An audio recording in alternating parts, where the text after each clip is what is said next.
बिस्मिल्लाहिर्रहमानिर्रहीम, अस्सलामु अलैकुम। एनके न्यूज़ के साथ मैं हूं रिया चौधरी। बुलेटिन में शामिल करेंगे आज की अहम खबरें।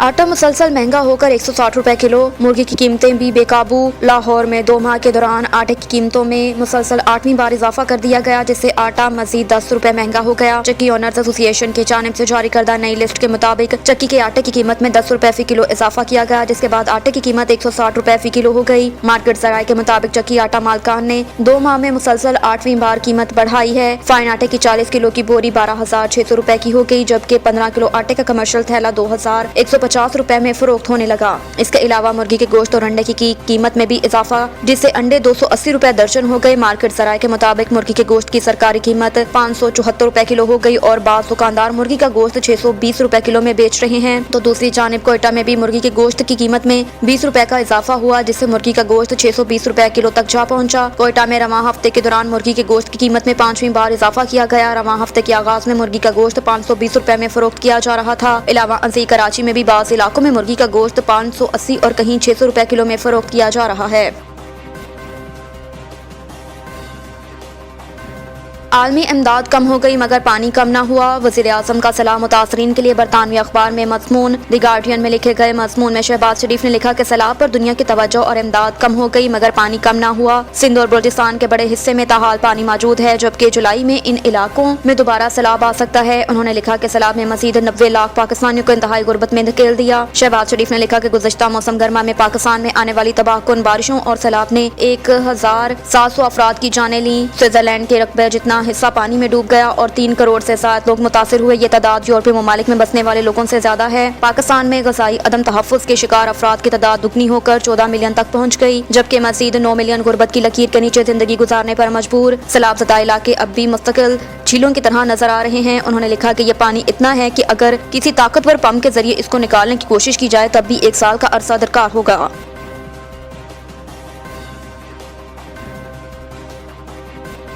इसहाक डार के असासा जात की जब्तगी का हुक्म वापस, बैंक अकाउंट्स भी बहाल। इस्लामाबाद के एहतसाब अदालत के जज मोहम्मद बशीर ने इसहाक डार के असासा जात की जब्तगी का हुक्म वापस लेने का तहरीरी फैसला जारी किया। एहतसाब अदालत ने इसहाक डार के खिलाफ नैब रेफरेंस वापस होने के बाद अकाउंट्स और असासों से मुतल्लिक फैसला जारी किया, जिसके बाद वजीर खजाना के असासों की जब्तगी खत्म और बैंक अकाउंट्स भी बहाल कर दिए गए। अदालत ने कहा कि इसहाक डार सरेंडर कर चुके और ट्रायल दायरा इख्तियार खत्म होने पर खत्म हो चुका है, जबकि प्रोसिक्यूटर ने भी कहा कि अदालत कानून के मुताबिक मुनासिब ऑर्डर जारी कर दे, इसलिए इसहाक डार के असासों की जब्तगी का ऑर्डर वापस लिया जाता है। वाज़ेह रहे कि एहतसाब अदालत ने 11 दिसंबर 2017 को असासा जात रेफरेंस में इसहाक डार के असासों की जब्तगी का हुक्म दिया था। इसहाक डार के इश्तिहारी होने पर बैंक अकाउंट्स और लाहौर का घर मग सरकार जब्त करने के अहकाम भी जारी किए गए थे।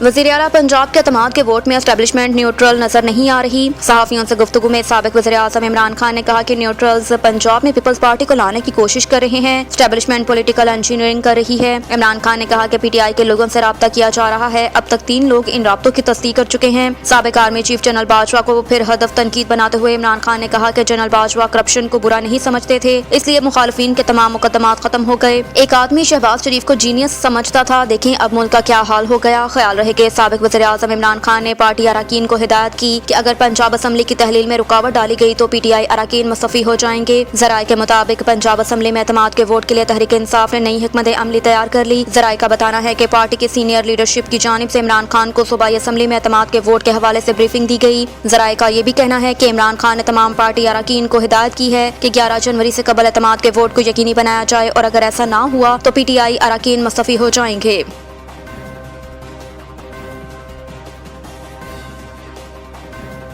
और इधर मरियम नवाज को चीफ ऑर्गेनाइजर बनाने पर पार्टी की तजुर्बाकार क़यादत में बेचैनी। नून लीग के ज़राए ने अफसोस का इजहार किया कि इस तकर्री के हवाले से कोई मुशावरत नहीं की गई और इस तकर्री से मरियम नवाज पार्टी में अपने वालिद नवाज शरीफ और चचा शहबाज शरीफ के बाद तीसरी ताकतवर शख्सियत बन गई हैं। नून लीग के कई सीनियर रहनुमा इस तकर्री से परेशान। नून लीग के सदर की जानिब से जारी किए जाने वाले हालिया नोटिफिकेशन के मुताबिक मरियम नवाज बाज़ाब्ता तौर पर पार्टी में दूसरी सीनियर रहनुमा बन गई। पहले नंबर पर उनके चचा और पार्टी के सदर शहबाज शरीफ हैं, जो मुल्क के वज़ीर आज़म भी हैं। सुप्रीम कोर्ट के फैसले फैसले के मुताबिक नवाज शरीफ नून लीग में कोई ओहदा नहीं रख सकते, लेकिन वो बदसतूर पार्टी के सरपरस्त आला हैं। पार्टी के एक सीनियर ओहदेदार ने दी न्यूज को नाम जाहिर न करने की शर्त पर बताया कि यह फैसला गैर जमहूरी है और इससे पार्टी में शरीफ खानदान की गिरफ्त मजबूत होगी। उन्होंने कहा कि शरीफ खानदान से बाहर पार्टी के शायद ही किसी सीनियर रहनुमा से इस तकर्री के हवाले से मशवरा किया गया हो। ख्वाजा आसिफ, तनवीर हुसैन, शाहिद खाकान अब्बासी, एहसन इकबाल, सरदार अयाज सादिक, ख्वाजा साद रफीक, राजा जफरुल हक जैसे रहनुमाओं समेत सभी अब मरियम नवाज के मातहत हैं। कहा जाता है कि पहले शाहिद खाकान अब्बासी सीनियर नायब सदर थे, लेकिन मरियम नवाज समेत दर्जन भर नायब सदर थे।